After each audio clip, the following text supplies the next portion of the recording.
他说一人要下1遍天，要下去。 언제든지 문이 온다고. 장준하 일행이 파총령에 도착한 것은 12월 혹한이 한창일 무렵이었습니다. 머리와 손발의 감각이 없어지고 사지가 얼어드는 설원의 행군. 구두발은 얼어붙고 동사를 면하기 위해 몸을 웅크리채 졸음을 참아야 하는 상황. 장준하가 그런 고생을 이겨낸 힘은 어디서 나온 것일까? 그의 머릿속에 있는 유일한 생각. 그것은 못난 조상이 되지 말자. 후손에게 또다시 이런 고난의 길을 걷게 하지 말자는 것이었습니다. 여기까지 오면서 여러 가지 많은 생각을 했어요, 또. 특히나 여기까지 올 때까지는 그 한국인으로서의 장준하 선생하고 또 개인 장준하라는 분하고 또 가정인으로 장준하는 분하고 이제는 한 가정인으로서 개인의 장준하라는 것은 좀 굳이 우리 가족이 고집하지 말아야겠다는 그런 생각이 들었어요. 그리고 그동안 쭉 이렇게 여기까지 와보면서 그분이 걸었던 길이 한 개인으로서의 어떤 삶이라는 게 아닌 것이 내가 피부로 느껴졌으니까. 탈출 6개월 만에 춥고 배고프고 발톱이 빠지며 헤맨 끝에 장준하는 임시정부에 도착합니다.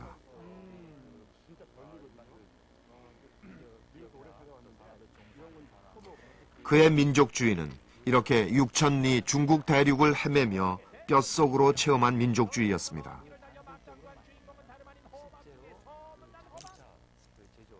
하지만 감격도 잠시. 장준하는 임시정부의 파벌 다툼에 실망하고 광복군 특수훈련을 자원합니다. 미국 첩보부대 OSS의 도움으로 실시된 이 훈련의 목적은 연합군의 한반도 상륙 작전과 연계된 국내 침투였습니다. 훈련을 마치고 장준하에게는 핵심 지역인 경인지구에 잠입하는 임무가 주어집니다. 발각될 경우에는 게릴라전을 벌여야 하는 죽음을 각오하는 일이었습니다. 그때 장준하는 재단이라는 잡지를 만듭니다. 재단, 민족의 재단 앞에 기꺼이 자신을 바치겠다는 뜻이었습니다. 작전 개시일은 8월 20일. 그런데 장준하의 재능을 아낀 이범석 장군이 그를 작전에서 제외시키려 합니다. 하지만 장준하는 삭발까지 하며 고집합니다. 경기도반의 반장인 자신이 빠지면 조직이 무너진다는 이유였습니다. 그리고 자신이 죽으면 가족에게 전해달라고 김준엽에게 일기 7권을 남깁니다. 나라부엔 절호의 길 이렇게 만들어. 나는 안 됩니다. 잘 생각해봐. 잘 생각해봐. 이분이 바깥에 나와가지고는 바로 머리 삭발하고 자기 옷 전부 다 불태울 건 불태버리고 고국에다 보낼 것은 보따리 싸가지고선 그때 거기 김준엽 씨 아내 부인이 거기 부인이다 갖다 맡기고 그러고선 이범석한테 나는 모자 벗고 이렇게 삭발도 못다 했으니 더 이상 나보고 다른 소리 하지 마시고. 일기책에는 장준하의 굳은 결의가 이렇게 표현되어 있습니다. 내 영혼 저 노을처럼 번지리 결의 가슴마다 핏빛으로 내 영혼 영원히 헤엄치리 조국의 역사 속의 핏빛으로.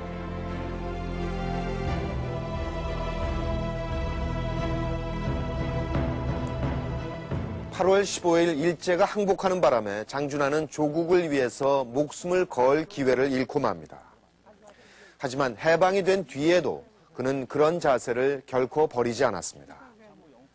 사상계를 가지고 하고자 했던 일도 그런 각오의 연장선에 있었던 것입니다. 그렇다면 장준하는 4.19 혁명으로 독재가 무너진 다음에 무엇을 했을까요? 우린 여기서 장준하의 새로운 모습을 보게 됩니다. 3월부터 시작되는 국토건설 사업을 앞두고 지난번 정부에서 4.19 혁명 이후 전국적으로 펼쳐진 국토건설 사업. 일종의 국민운동적 성격을 띤 이 사업의 실무 주체는 청년들이었습니다. 우리 청년 여러분, 이 대한민국을 맡아줄 우리 청년 여러분, 이 흥망은 우리 청년에게 달렸소이다. 이제 다시 국토건설의 최전선에서 일할 기회를 제2공화국 정부는 4.19의 주체인 학생들을 국가 발전의 젊은 피로 끌어들이려고 했던 것입니다. 대원들을 뽑기 위해서 정부 역사상 최초로 공개 채용이 이루어졌습니다. 지원 자격은 대학 졸업자나 졸업 예정자로 현역 복무를 마친 사람이어야 했습니다. 지난 1월 27일 저녁 중앙청에서는 국토건설 사업에 대한 상황 설명을 위해서 정부 각부 또한 이 공화국의 국토건설 사업은 박정희 정권의 경제개발 모델이 되기도 했습니다. 국민의 한 사람 사람이 자조정신을 발휘해서 그 핵심에 장준하가 있었습니다. 장준하의 직책은 국토건설본부 기획부장, 실무의 총사령관 격이었습니다. 그런데 사상계로 반정부 운동에 앞장서왔던 그가 이 공화국을 도운 이유는 무엇이었을까? 이제 그 4.19 혁명이 일어나고 난 다음에 과연 그 지식인들이 그 4.19 학생들이 그 시작한 그러한 그 혁명을 그 어떻게 완성할 것이냐 하는 것을 이제 고민하게 되면서 그 4.19 학생혁명을 4.19 지식인 혁명으로 이렇게 그 발전 내지 승화시키는 그러한 역할을 그 담당하려고 많은 그 노력을 했습니다. 이제 그러한 것 중에 하나가 직접 그 사상계의 그 편집위원들이 그 정권에 그 참여하는 그러한 형태가 있고, 또 하나는 그 국제연구소라고 하는 그 연구소를 조직을 했습니다. 따라서 그 정책 결정이라고 하는 것이 주먹구구식으로 될 것이 아니고 그 정책에 대한 그 학자 내지 전문가들의 연구 결과로서 그것이 이제 정책에 반영되는 그 합리적이고 객관적인 시스템을 이제 만들려고 노력을 했었던 것이죠. 2월 16일 저녁 서울 시내 코리아 하우스에서는 장준하는 국토건설 사업에 참여하면서 이는 정부 주도가 아닌 범국민적 사업으로서 반관, 반민 조직으로 추진돼야 한다는 것을 조건으로 내걸었습니다. 참가할 것을 다통해왔다고 합니다. 그때 이제 그 사상계를 통해 가지고 주로 그 엘리트들이 모여 가지고 새 정부를 이렇게 해야 된다 하는 그게 참 주력을 한 분이 장준하 그 선생을 위시해 가지고 그때 많은 지식인들이 말이죠. 그래서 그 책을 통해서 그 세상이 달라져야 된다는 것을 갈구하던 사람들이 또 그 세력들이 그렇게 정부의 힘을 합쳐가지고 일을 한다니까 그렇게 우리가 구름같이 모였습니다. 그래서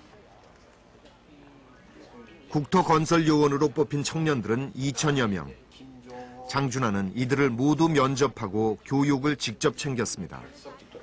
나는 그 맨발로 얼음 위에서 일본 사람하고 싸워서 독립운동을 한 사람이지만 이제 우리가 사는 길은 경제다. 경제개발이다. 자기 입으로 말씀을 하셨어요. 그리고 이제 국가를 위해서 헌신하자 하는 그 간곡한 얘기 때문에 국토건설 요원 2천여 명